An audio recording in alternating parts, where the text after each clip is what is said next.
Pessoal, agora então eu vou passar para o problema 11, como eu havia dito na nossa última aula do dia 8 de junho, bastante similar ao problema 8 que nós fizemos em aula, mas como ficou no final da aula, então vou fazer aqui uma explicação mais pausada. A gente tem de novo uma situação de junção de dois materiais e que eles têm que ficar juntos, né, tensionados mecanicamente e também termicamente, porque no caso aqui o aro da roda, que é de aço, vai ao redor do que eles chamaram no problema de alma, do corpo da roda, que é de ferro, e obviamente isso aqui não pode soltar. Então a gente vai ter que pensar numa lógica que em certos intervalos de variação de temperatura e aquecendo com esse sistema girando no trilho, vai dilatar, mas não pode dilatar a ponto de que o aro se solte da roda. Então, claro, a estratégia para isso é que o aro tem um diâmetro interno de 58,45 centímetros, que é levemente menor do que o diâmetro inicial da roda de ferro de 58,55 centímetros. Então aqui eu tenho uma diferença de diâmetros, lembrando aqui que diâmetro é linear, né? Não precisa sair calculando a área. Eu tenho uma diferença de diâmetros de 0,10 centímetros.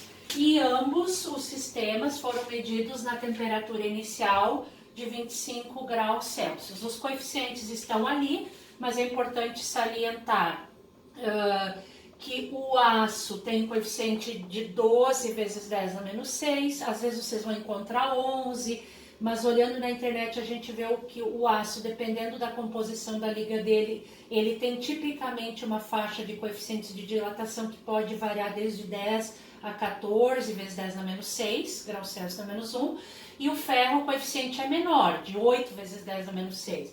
Quer dizer que o ferro dilata menos do que o aço e, portanto, pode ter o diâmetro maior, e eu vou ter uma temperatura final em que, de fato, eu vou ter um encaixe sem folga do aro de aço em torno da roda de ferro, tá? Então, nesse problema aqui, de novo, eu quero destacar dois caminhos possíveis, tá? E aí eu quero que vocês testem as duas formas de resolver. Mas para o sistema funcionar, eu vou ter que ter que o comprimento final, o diâmetro final de aço tem que ser igual ao diâmetro final da roda de ferro. Se vocês optarem por esse caminho, o comprimento final, ele vai ser o comprimento inicial, que multiplica 1 mais alfa do aço vezes o intervalo de temperatura, e isso aqui tem que ser igual ao comprimento inicial da roda de ferro, seu diâmetro, que multiplica 1 mais o coeficiente do ferro vezes o intervalo de temperatura, tá? Então, nesse caminho aqui, vou prosseguir por esse agora, né? Já que ocupou mais espaço no meu quadro, tá?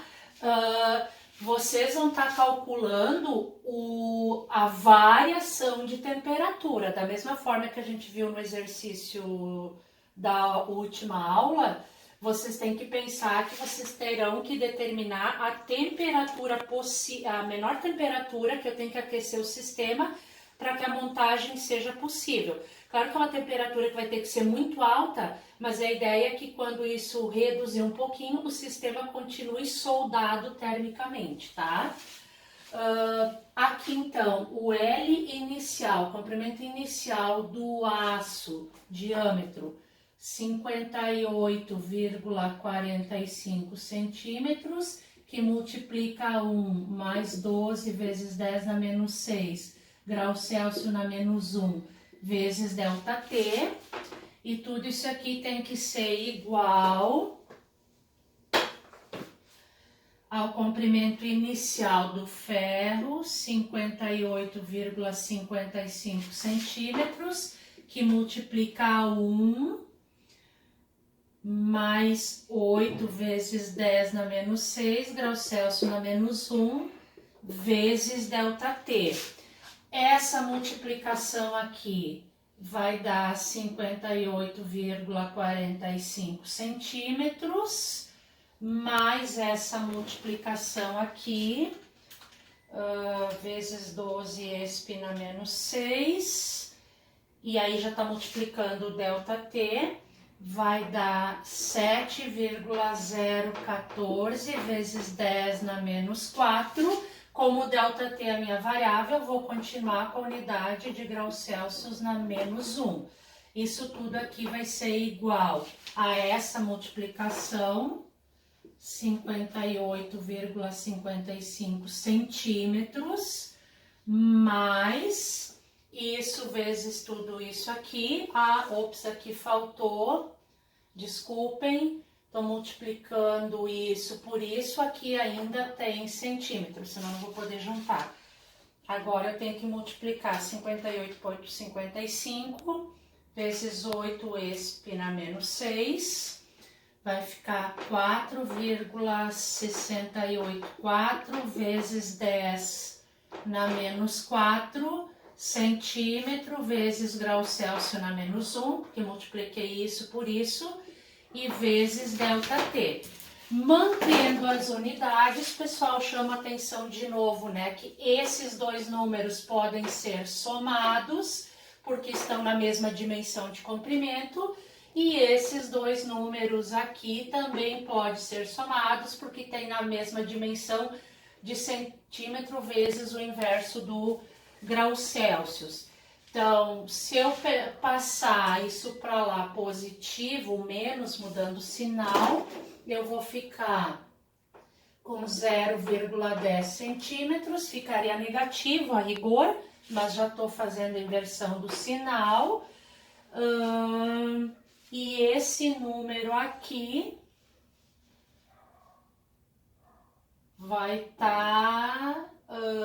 esse mudou de lado sem mudar o sinal, então esse mudou o sinal, eu tenho que fazer este menos este, então vai ficar, vai ficar 7,014 esp na menos 4, menos esse número que já está na minha resposta aqui, deu alguma coisa errada, 7,014 esp na menos 4, menos 4,684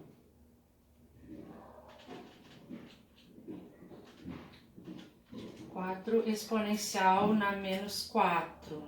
Tá, pessoal, vídeo caseiro tem isso, né? Faz uns pit stop, a calculadora deu um tilt, retomando, tá, galera? Então aqui, juntando também, fazendo a soma algébrica desses dois valores, né? Já com ajuste de sinal, então eu vou ficar aqui com 2,33 vezes 10 a menos 4 centímetro vezes graus Celsius na menos 1 ΔT.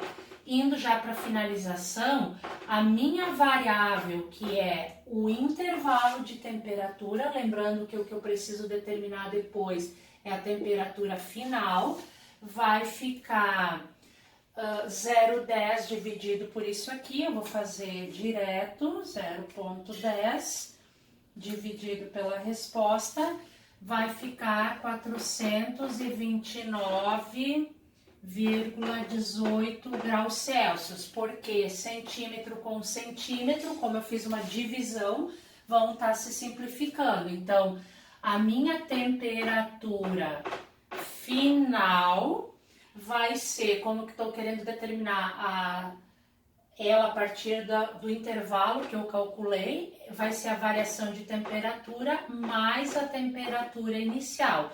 E, portanto, a temperatura em que eu consigo fazer a montagem do aro de aço em torno da alma da roda de ferro vai ser uma temperatura de um pouquinho mais de 450 graus Celsius, ou melhor, 454 graus Celsius, um pouquinho acima desse valor.